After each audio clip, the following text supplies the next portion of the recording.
Hello everyone, I am back with another video. जैसे कि आप मेरी स्क्रीन पे देख सकते हैं कि मैंने क्वेश्चन पिकअप किया है, जिस क्वेश्चन में लिखा है कि 1 अप्रैल 2019 में मोहित दिल्ली से बिलोंग करता है, who has started his business with capital of 50,000।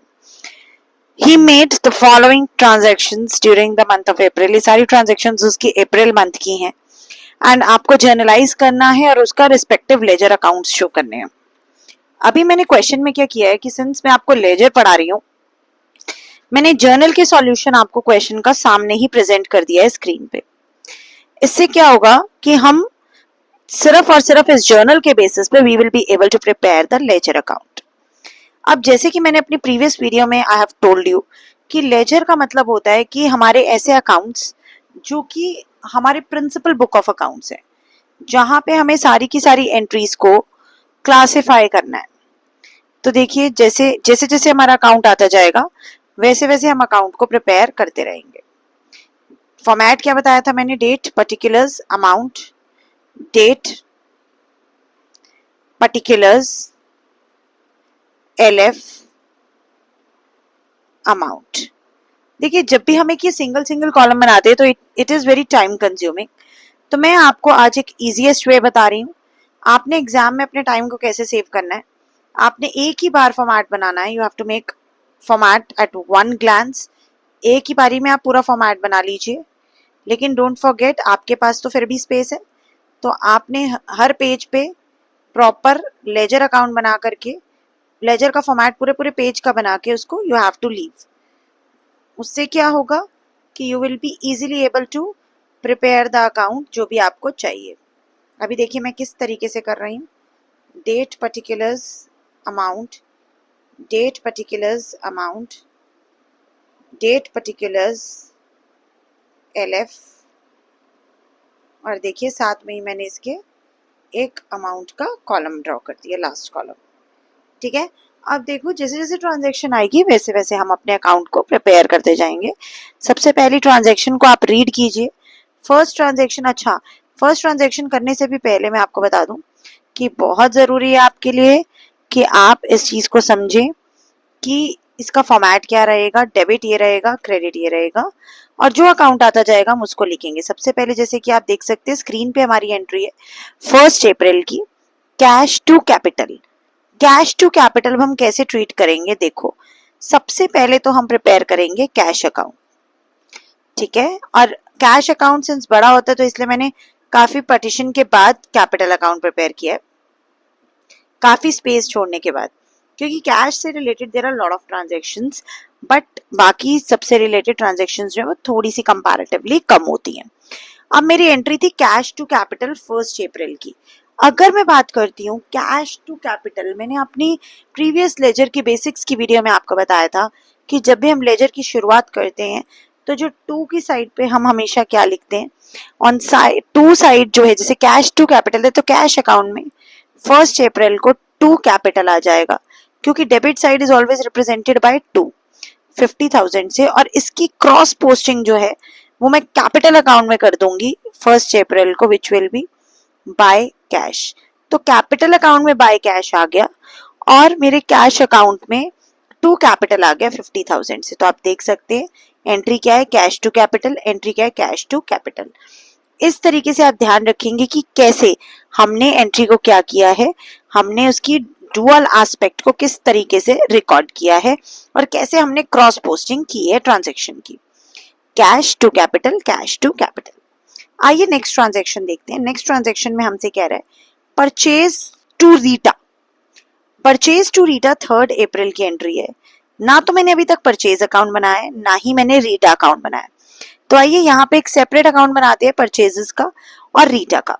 देखिए, परचेज टू रीटा है तो टू की ट्रांजैक्शन को तो हमेशा याद रखेंगे कि we have to show it on the debit side, and जो हमारी डेबिट की ट्रांजैक्शन होती है जिसके साथ कोई टू नहीं होता, उस ट्रांजैक्शन को आपने हमेशा कहाँ शो करना है? You have to represent that transaction on the credit side of another account. दूसरे अकाउंट के क्रेडिट साइड पे आपको उसको शो करना है। देखते किस तरीके से। मेरी एंट्री क्या बताई मैंने आपको? मैंने एंट्री बताई है purchases to Rita. Debit credit लिखना बिल्कुल नहीं बोलेंगे, इसे हम परचेज अकाउंट बना लेंगे। और मुझे लगता है कि कैपिटल के नीचे ही हम रीटा को एडजस्ट कर सकते हैं, क्योंकि कैपिटल अकाउंट का बैलेंस हमेशा कम होता है। तो रीटा का अकाउंट मैंने इसके नीचे ही प्रेजेंट कर दिया। मेरी ट्रांजेक्शन थी purchase to Rita. That means कि परचेज अकाउंट में तो मुझे बहुत अच्छे से क्लियर है कि यहाँ पे तो टू रीटा आएगा ही आएगा। तो परचेज में यहाँ पे मैं 3 अप्रैल को लिख देती हूँ टू रीटा 20,000 रुपीज से। और इसका एक और ट्रीटमेंट, सेकेंड ट्रीटमेंट क्या हो जाएगा, रीटा के अकाउंट में बाय परचेजेस के नाम से 3 अप्रैल को बाय परचेज किस अमाउंट से आ जाएगा, 20,000। आप देख सकते हैं कि किस तरीके से मैंने क्रॉस पोस्टिंग की है, purchase to Rita, purchase to Rita. तो ये हमें रिप्रेजेंट करता है लेजर कि किस तरीके से हम क्रॉस पोस्टिंग कर रहे हैं अकाउंट्स में। नेक्स्ट एंट्री है Rita to cash. Rita to cash, that means एक तो रीटा का अकाउंट रिफ्लेक्ट हो रहा है और एक कैश अकाउंट रिफ्लेक्ट हो रहा है। तो आइए समझते हैं कैसे करेंगे इस ट्रांजैक्शन को। हमसे कह रहा है जी रीटा टू कैश, तो टू कैश है तो पहले तो डेट देखेंगे ट्रांजैक्शन की क्या रहेगी, 4 अप्रैल। 4 अप्रैल को हमने रीटा को पैसे दिए हैं, तो अप्रैल 4 को रीटा टू कैश, रीटा के अकाउंट में तो टू कैश आएगा और कैश के अकाउंट में 4 अप्रैल को क्या आ जाएगा, बाय रीटा। और अगर मैं इसकी अमाउंट देखूं तो amount will turn out to be 10,000। 10,000 Rita से हमने पे किया है, तो रीटा टू कैश हमारे पास एंट्री हो गई यहाँ पे, कब की, 4 अप्रैल की। आगे बढ़ेंगे तो हम देखेंगे, वी विल नोटिस कि फर्दर ट्रांजैक्शन में हमसे क्या कह रहा है, रोहित टू सेल्स। ना तो मेरे पास कोई सेल्स का अकाउंट है अभी तक, ना ही मेरे पास सेल्स का अकाउंट है, ना ही मेरे पास रोहित का अकाउंट है। 6 अप्रैल की मेरी ये ट्रांजैक्शन है, तो हम क्या करेंगे, यहाँ पे रोहित का अकाउंट बना लेंगे। रोहित डेबिट क्रेडिट, और रोहित के साथ साथ मुझे सेल्स का भी अकाउंट चाहिए। सो आइए सेल्स का भी अकाउंट इसके साथ कंटिन्यूएशन में बना लेते हैं। सेल्स अकाउंट, ये डेबिट ये क्रेडिट। एंट्री थी रोहित टू सेल्स और एंट्री थी मेरी कौन सी डेट की, 6 अप्रैल की, और इसमें अमाउंट था 25,000 रुपए। 6 अप्रैल को मैंने रोहित को सेल किए हैं गुड्स, तो रोहित टू सेल्स है वैल्यू 25,000 रुपए, क्रॉस पोस्टिंग सेल्स अकाउंट में हो जाएगा। 6 अप्रैल को बाय रोहित के नाम से 25,000 रुपए। आई होप यहाँ तक ट्रांजैक्शन सबको क्लियर है, किसी को कोई डाउट नहीं है। अगर डाउट है तो आप डीएम कर सकते हैं या फिर आप कमेंट बॉक्स में अपना डाउट पूछ सकते हैं। ठीक है, आगे बढ़ेंगे नेक्स्ट ट्रांजैक्शंस के लिए। उसके लिए ज़रूरी है कि थोड़ा सा मेरा अकाउंट छोटा पड़ रहा है, तो मैंने उसे एडजस्ट कर लिया। You can also adjust. इसमें मेरे पास सिर्फ 3 ही अकाउंट एट प्रेजेंट बन सकते हैं, तो मैंने 3 ही अकाउंट्स को यहाँ पे बना के क्लोज कर दिया है। क्लोज इन द सेंस कि मैंने इसको यहाँ पे फिनिश कर दिया है, क्योंकि नेक्स्ट अकाउंट्स हमें नेक्स्ट उसमें बनाने पड़ेंगे स्लॉट में। तो आइए देखते हैं नेक्स्ट हमारे पास ट्रांजेक्शन क्या है। हमारे पास नेक्स्ट ट्रांजेक्शन है 8 अप्रैल की, cash to Rohit 20,000। Cash to Rohit, इसका मतलब है मेरे पास रोहित अकाउंट भी है, मेरे पास कैश अकाउंट भी है। कैश में मेरे पास कह रहा है टू रोहित और डेट मुझे बता रहा है 8 अप्रैल। तो आइए कैश में हम अप्रैल 8 को एंटर कर देते हैं, टू रोहित, और रोहित को हमने 20,000 रुपीज पे किए। और रोहित के अकाउंट में हम क्या क्रॉस पोस्टिंग कर देंगे, 8 अप्रैल को बाय कैश 20,000। इस तरीके से आप देख सकते हैं मैंने कैसे क्रॉस पोस्टिंग की है। जो 2 की ट्रांजैक्शन है उसे मैं ऊपर वाले अकाउंट में 2 में ही पुट कर रही हूँ, डेबिट साइड पे। नेक्स्ट है परचेजेस टू रीटा 12,000। मैंने रीटा से परचेज किए है 12,000 रुपए के गुड्स, परचेज टू रीटा। इसका मतलब क्या हुआ कि परचेज अकाउंट में तो फिर से मेरे पास टू रीटा आ जाएगा अप्रैल 12 को। 12 अप्रैल को टू रीटा आ जाएगा 12,000 रुपए से, और रीटा के अकाउंट में 12 अप्रैल को आ जाएगा बाय परचेज, कितने अमाउंट से आ जाएगा, 12,000 रुपए से। इस तरीके से आप देख सकते हैं how we are doing the cross posting. 18 April को मेरी एंट्री है रीटा टू कैश। देखिए रीटा को फिर हमने कैश पे किया है, तो ये एंट्री मेरी 18 अप्रैल की है। रीटा टू कैश 20,000 रुपीज, तो रीटा को 20,000 रुपीज दे देते हैं और फिर से 18 अप्रैल को अपने अकाउंट में रीटा का एक अकाउंट ओपन कर लेते हैं 20,000 रुपीज के साथ। नेक्स्ट ट्रांजैक्शन जब हम देखेंगे, Rohit to sales 10,000, same accounts में ट्रांजैक्शन आ रही है। रोहित टू सेल्स है 10,000 रुपए की, और रोहित में आ गया टू सेल्स, और सेल्स में क्या आ जाएगा, बाय रोहित 10,000 रुपीज से। लेकिन डेट देख लेंगे कौन सी डेट है, because date plays an important role. Date हमारे पास है 25 अप्रैल।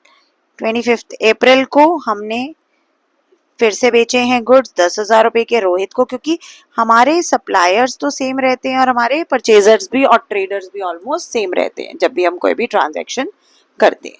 ठीक है, इसी के बेसिस पे आइए लास्ट ट्रांजैक्शन करते हैं। लास्ट ट्रांजैक्शन में हमें कह रहा है कैश टू रोहित। 30 अप्रैल को हमने रोहित को कैश दे दिया है 6,000 रुपए।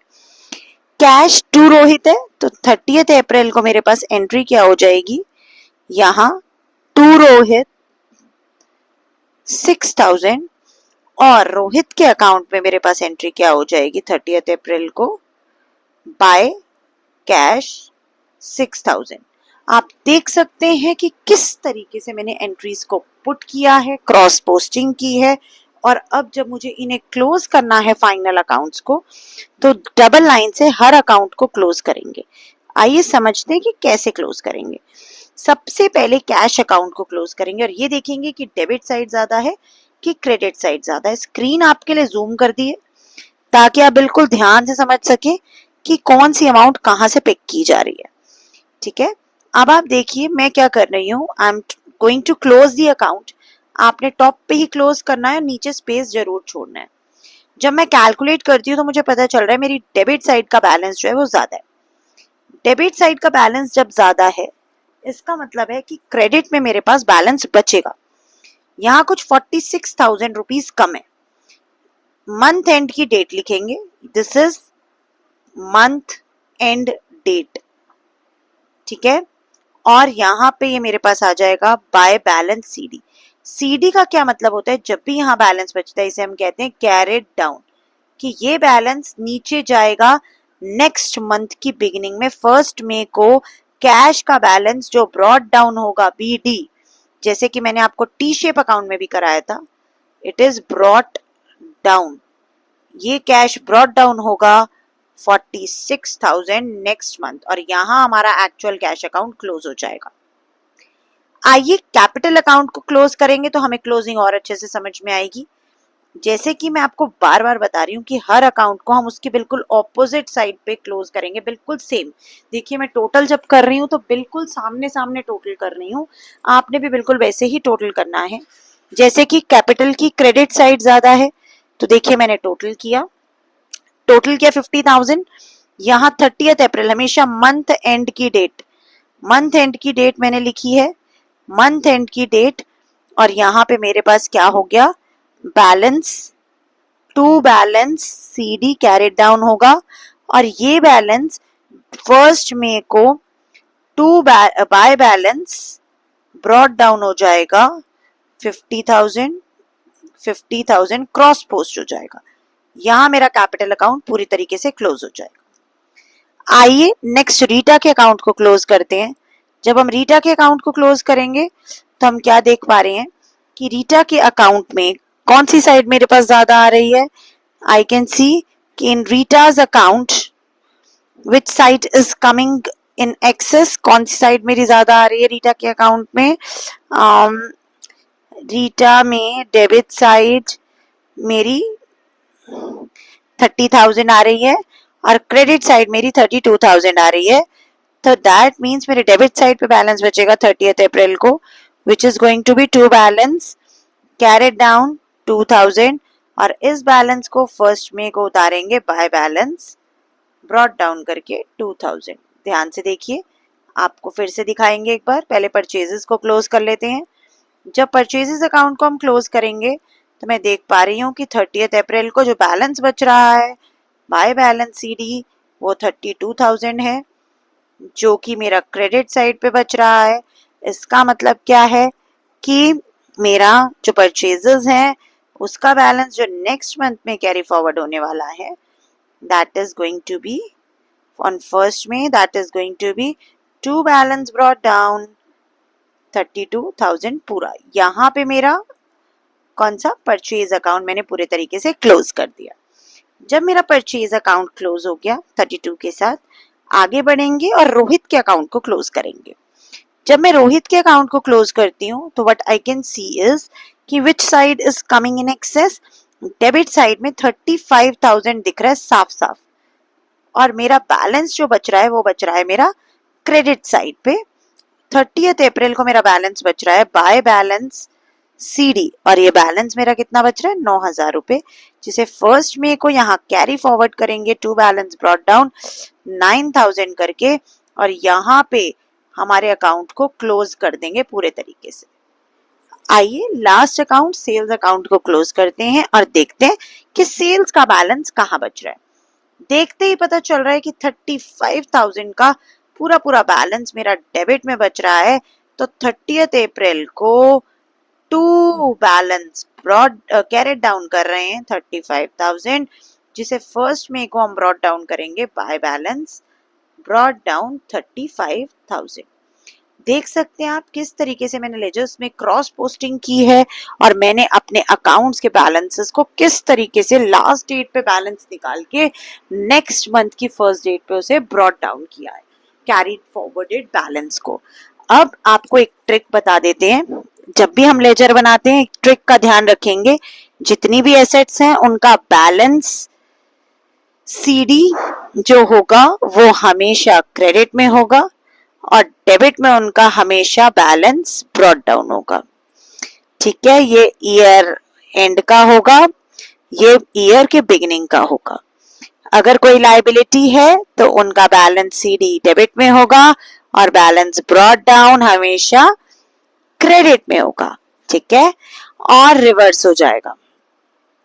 Same goes with capital, same goes with my revenues, same goes with assets and same goes with expenses।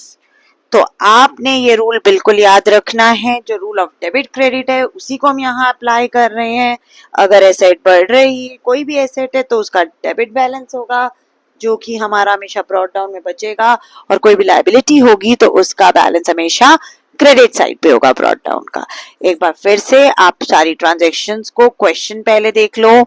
Question में से देख लीजिए किस तरीके से मैंने लेजर को यहाँ पे प्रेजेंट किया है। लेजर प्रेजेंट करने के बाद जर्नल प्रेजेंट किया है, और उस जर्नल के बेसिस पे देखिए मैंने किस तरीके से आपके सामने लेजर अकाउंट्स को मोस्ट इजीएस्ट वे में प्रेजेंट किया है। आई होप आपको समझ आ गया होगा। अगर आपको नहीं समझ आया तो आप मुझे डीएम कर सकते हैं और कमेंट बॉक्स में अपने डाउट पूछ सकते हैं। तब तक के लिए चैनल को सब्सक्राइब, लाइक, शेयर करना बिल्कुल भी मत भूलना। Thank you.